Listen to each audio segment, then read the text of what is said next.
Hi and welcome back. Today I'm continuing to work on my blacksmith brace. I'm going to be punching the square hole that's going to hold the drill bits in the brace, and at the other end of the handle I'm going to be welding a collar that's going to be a pivot point for the rotating part of the handle.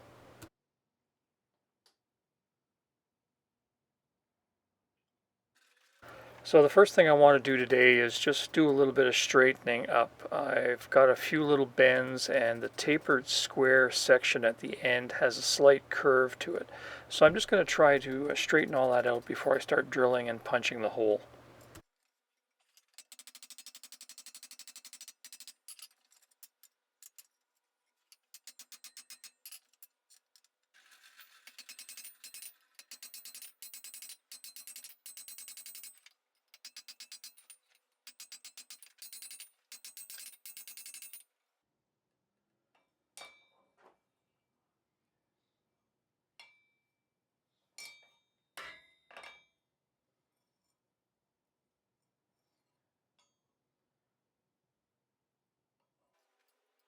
While the handle's cooling slowly to room temperature, I'm going to forge the square tapered punch that needs to match the end of the drill bit.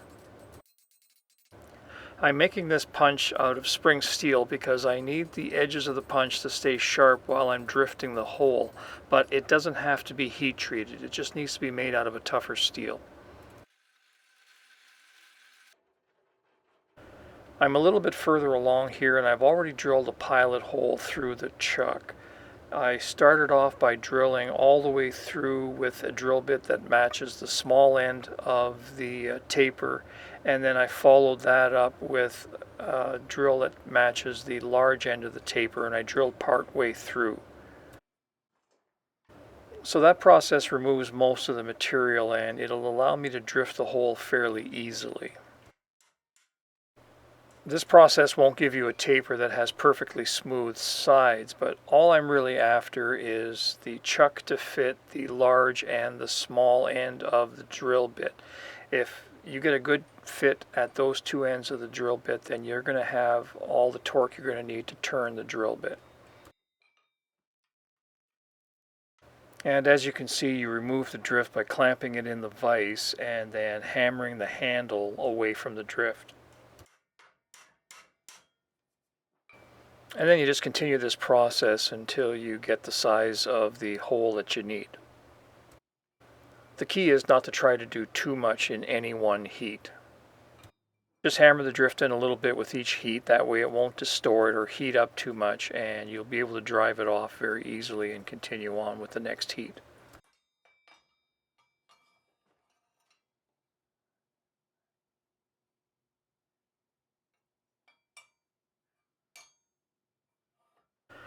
Now that the socket is roughed in, I'm ready to start working at the other end of the handle again. And I'm going to start by cleaning up the forging that I left in the last video. It was a little rough. Basically what I'm doing here is just smoothing it out so it's a little bit easier to deal with.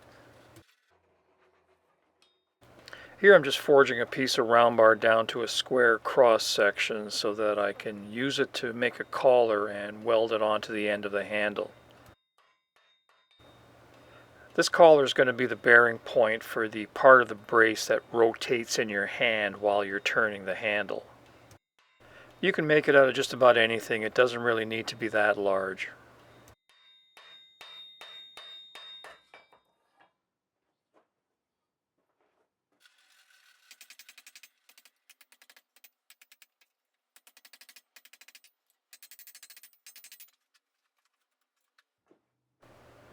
I use a cutoff wheel to just partially cut the collar and still leave it on the bar. That way it'll break away easily when I need it to, but I can still use the bar as a handle while I'm trying to fit the two pieces together. This is another one of those three-handed jobs, but I find putting it in the vise and using the vise to clamp the collar around the bar is about the easiest way to go about it when you're on your own. I know the collar looks totally black here, but there is enough heat to just continue wrapping it slightly. From here I'm going to take another heat so I can finish wrapping the bar around the handle.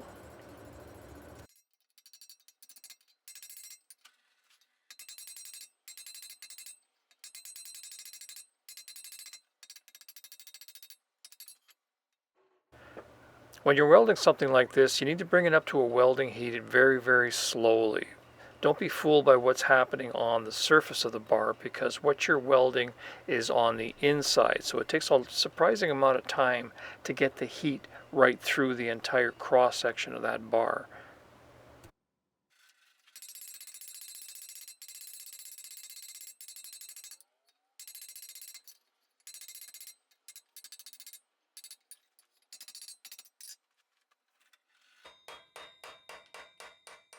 And here I'm just continuing to shape the collar. I've straightened out the handle just to make it a little bit easier to work all the way around the collar.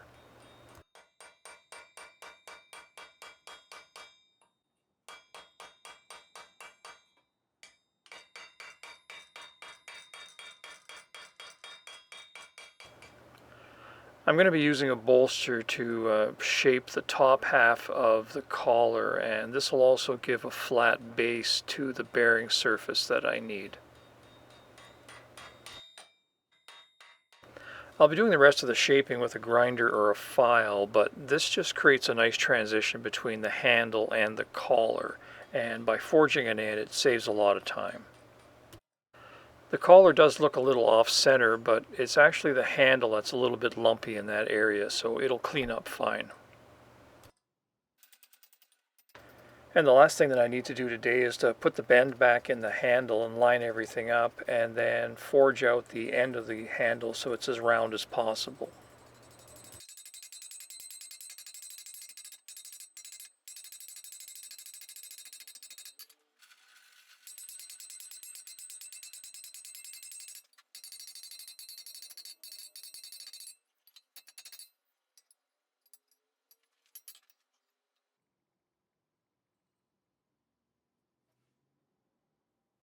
Hi, I'm Dennis, and thanks for watching. If you're interested in supporting this channel, the simplest way, of course, is to like, comment, and subscribe. If you have questions and you want to contact me directly, you can do so by emailing me at either one of the addresses that I have listed here. It may take me a couple of days, but I will get back to you. Of course, financial support is always welcome. The only product that I produce is the information contained in these free videos. So if you like the work that I'm doing and the videos that I'm putting out, and you can spare a couple of dollars a month, consider becoming a patron by clicking the orange Patreon logo at the bottom of the screen. Thank you, and we'll see you next time.